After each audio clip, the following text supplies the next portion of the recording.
반갑습니다. 벌써 웨스트민스터 소요리 문답이 49번째 시간을 맞이하면서 벌써 101번째 질문을 맞이하고 있습니다. 소요리 문답이 총 몇 개의 질문이 되어 있냐면요, 107개의 질문이 있습니다. 그러다 보니까 소위 다 끝나간다는 얘기입니다. 100일이면 그죠? 네, 벌써 107개의 시간 중에 101번째 질문을 통하여 같이 나누면서 또 우리가 잘 알고 있는 주기도문을 말씀을 같이 토대로 소요리 문답에서는 어떠한 질문을 하고 또 우리가 어떻게 답변을 통하여 우리의 신앙과 또 삶들이 어떻게 도움이 되는지를 함께 나누고자 합니다. 그러면 우리 한번 질문을 제가 먼저 할 테니까 답변을 한번 해보시기 바랍니다. 첫 번째 강구에서는 우리는 무엇을 위해 기도합니까? 이름이 거룩히 여김을 받으시오며라는 첫 번째 간구에서 우리는 하나님이 자기 자신을 나타내신 모든 것에서 우리와 타인이 그분이 영화롭게 하고 모든 일을 그분의 고유의 영광으로 처리하도록 기도합니다. 우리가 주기도문을 할 때 하늘에 계신 우리 아버지여 이름이 거룩히 여김을 받으시오며 라고 시작을 합니다. 여러분들도 잘 아시지요? 주님이 가르쳐 주신 우리 기도로서 우리의 기도의 가장 표준이 되는 기도라고 얘기도 합니다. 거기서 제일 먼저 하는 기도 그리고 간구가 바로 이름이 거룩히 여김을 받으시오며 라는 말로 시작을 합니다. 여러분들 잠깐 생각해 보시면 여러분도 이름을 지어주신 분들이 있을 거라 생각합니다. 어떤 분은 부모님이 지어주신 분도 있을 것이고 어떤 분은 장명소에서 지어주신 분도 있을 것이고 또 가까운 지인이나 어쨌든 지인분들 통하여 또 자기 이름들을 지어주신 분들이 있을 거라 생각합니다. 제 이름은 한관선이란 이 이름은 참 부끄러운 얘기긴 하지만 절에서 스님이 지어주셨습니다. 사실 저희 집이 3대째 믿는 불교 집안이었는데요. 그래서 아들이다 보니까 감사하게도 되게 거금을 주시고 이름을 지어줬다 그래서 우리 이름 한 번씩 다 뜻을 갖고 이렇게 지으시잖아요, 그죠?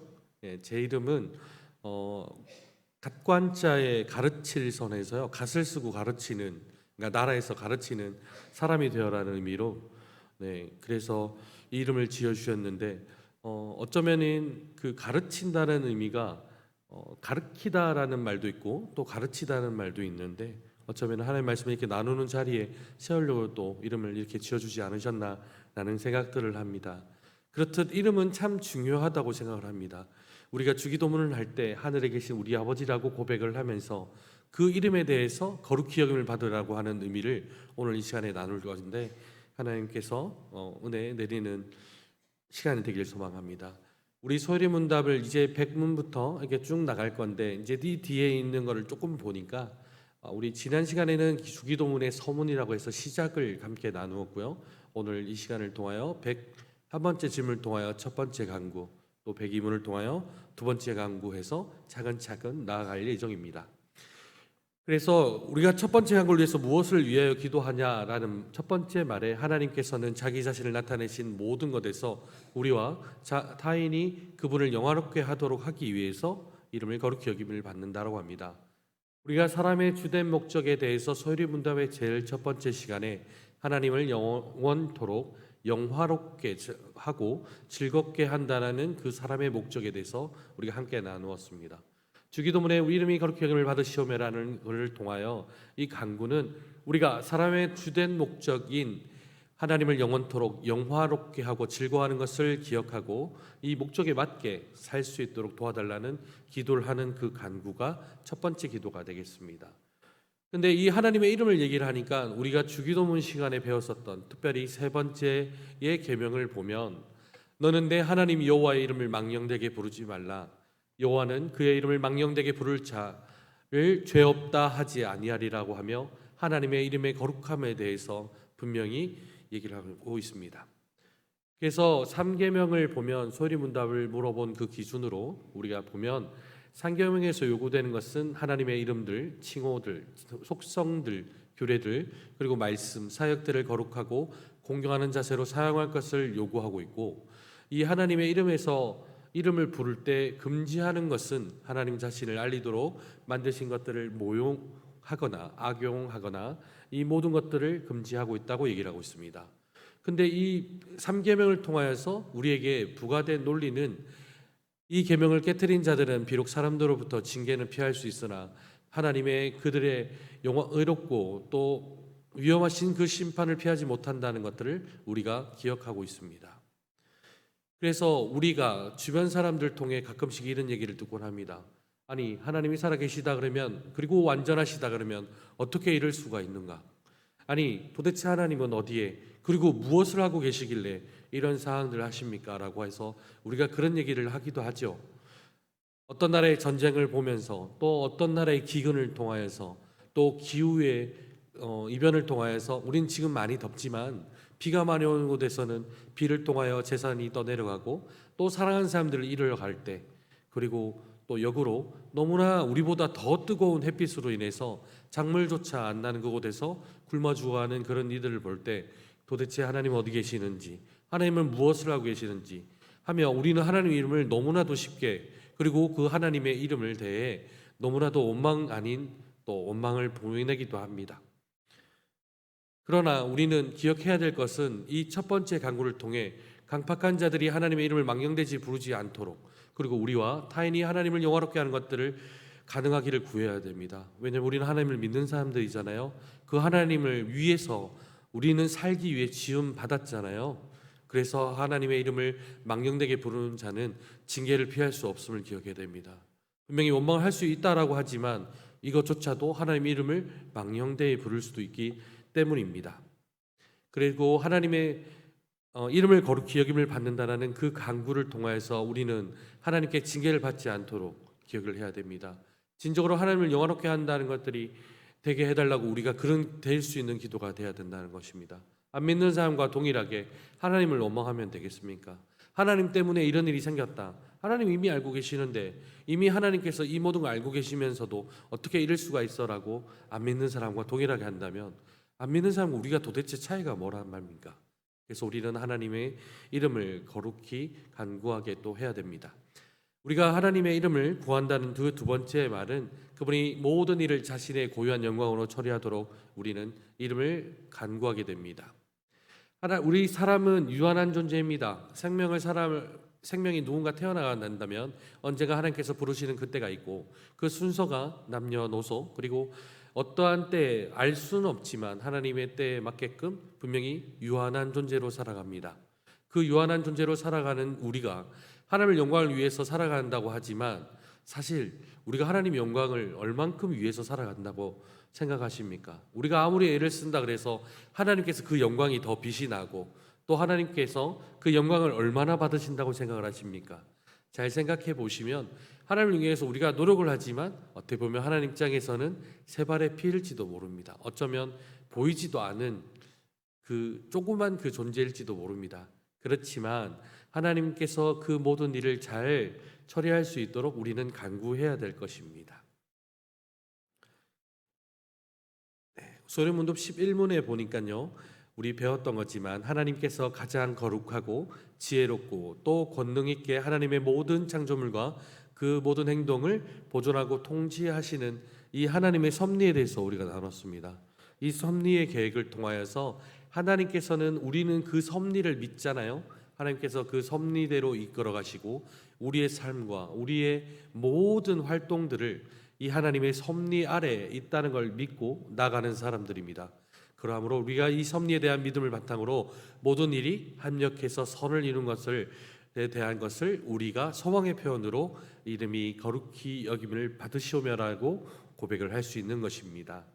시편 81편을 지었던 아삽이라는 사람을 제가 한번 챗GPT로 한번 만들어 봤는데요. 실존 인물은 아닙니다. 어쨌든 참고하시면요. 시편 83편이네요. 83편을 지었던 그 아삽이 다음과 같이 얘기를 했습니다. 하나님이여 침묵하지 마소서. 하나님이여 잠잠하지 마시고 조용하지 마소서. 무릇 주의 원수들이 떠들며 주를 미워하는 자들이 머리를 들었나이다. 그리고 여호와라 이름하신 주만 온 세계 지존자로 알게 하소서라고 시편에 그렇게 지었습니다.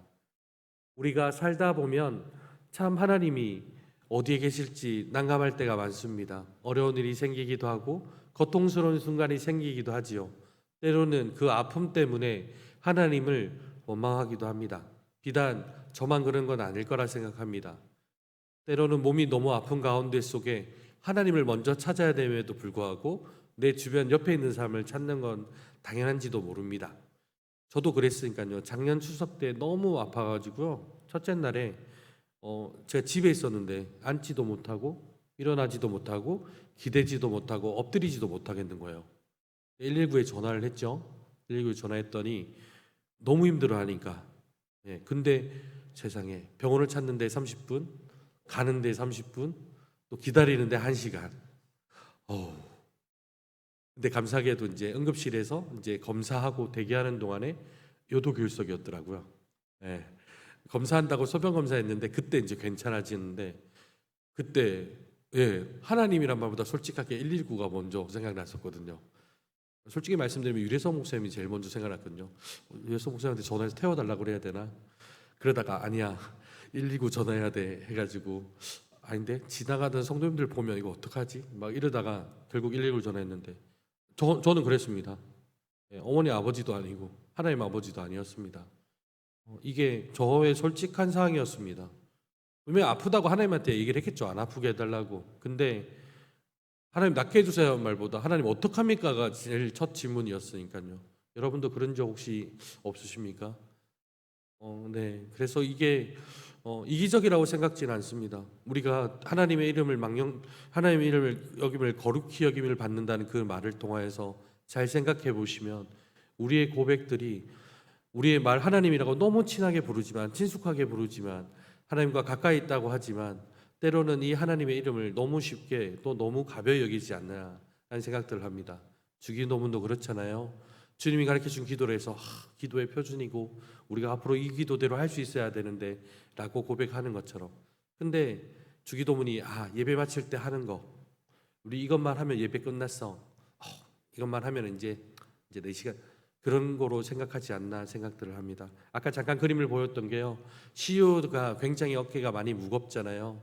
우리가 잘 생각해 보면 지금 저기 뭐 저 기준으로 뭐 아버지시기도 하고 어머니시기도 하고 누나이기도 하는 이게 가족들 같은 분들이 참 많으신데 여러분들 비단 CEO뿐만 아니라 각자의 자리에서 어깨가 굉장히 무거울 때가 있을 겁니다. 때로는 아빠로서, 엄마로서, 또 딸로서, 자녀로서, 또 친구로서, 또 교회에서 받은 직분회로서 굉장히 어깨가 많이 무거울 거라 생각합니다. 그런데 어깨가 이 무거운 가운데 속에 왜 무겁습니까? 나에게 맡긴 그 직분과 또 그 일들이 또 거기서 수행해야 되는 나에게 맡겨진 일들이 잘못하게 되면 실수하면 어떡하지? 잘못해서 일이 그릇되면 어떡하지? 나로 인해서 누군가가 피해를 입고 고통스러워하면 어떡하지? 나로 인해서 누군가가 어떻게 되면 어떡하지라는 그런 걱정 때문일 거라 생각이 됩니다. 그래서 우리에게 짊어진 그 어깨가 굉장히 무거울 수도 있다고 생각을 합니다. 그렇지만 하나님께 영화롭게 한다라는 그 말이 우리에게 주어지긴 했지만 우리가 주관돼서 우리가 하나님과 노력과 힘으로 인해서 하나님께 영화롭게 한다 그러면 얼마나 힘들겠습니까? 주된 목적으로 분명히 영화롭게 해야 되는 그 목적이 있긴 하지만 그게 우리의 능력과 힘에 따라서 한다면은 힘이 센 사람은 하나님을 더 많이 영화롭게 하고 힘이 약한 사람을 그럼 덜 영화롭게 한다는 겁니까? 만약에 우리에게 그런 일이 생긴다 그러면 얼마나 어깨가 무겁겠습니까? 그러나 하나님께서는 우리에게 모든 그 책임들을 궁극적으로 맡아주시고 그래서 우리에게는 우리의 삶들을 최선을 다해 살 수 있는 것입니다. 우리의 삶들을 온전히 주관하시고 진행하시는 그 섭리 아래 가운데 속에서 하나님 계시다는 그 존재만으로도 우리는 얼마나 축복이고 또 귀한 일인지 알 수가 없습니다. 우리 하나님께서 자신의 이름을 거룩하게 하시는 그 하나님을 바라보며 우리의 이름도 거룩해지도록 줄기차게 기도하며 노력해야 될 것입니다. 저처럼 스님이 지어준 사람도 있을 거고 장명서를 통하여서 또 본문을 통해서 어떤 경로 이름을 지어줬는지는 알 수는 없습니다. 하지만 한 가지 확실한 것은 하나님은 나의 이름을 불러주시며 나를 불러주셨다는 것 때문에 하나님의 자녀가 되었고 또 그 이름을 통하여 우리는 구원받을 수 있고 또 하나님의 천국 백성이 되었음을 믿고 의심할 수 없는 그 사항들이란 걸 잊지 마셔야 될 것 같습니다. 잊지 마시길 소망합니다. 기도하겠습니다. 사랑하는 많으신 하나님 아버지 감사합니다. 이름이 거룩히 여김을 받으시오며라는 그 질문을 통하여 우리의 삶들을 다시 한번 되돌아봅니다. 우리 자신들을 나타내신 그 모든 것을 통하여 우리와 타인들이 그분을 영화롭게 하고 그 모든 일을 그분의 고유한 영광으로 처리하도록 기도하는 것이라고 배웠는데, 우리가 그 하나님 이름을 너무 가벼이 여기며 때로는 원망과 또 불평과 서운함으로 나가지 않았는지 되돌아봅니다. 하나님의 영광을 위해서 정말 하나님께 온전히 맡기는 우리의 삶과 신앙들이 되기를 소망합니다. 감사합니다. 예수님의 이름으로 기도하였습니다. 아멘. 교회 소식 전하겠습니다.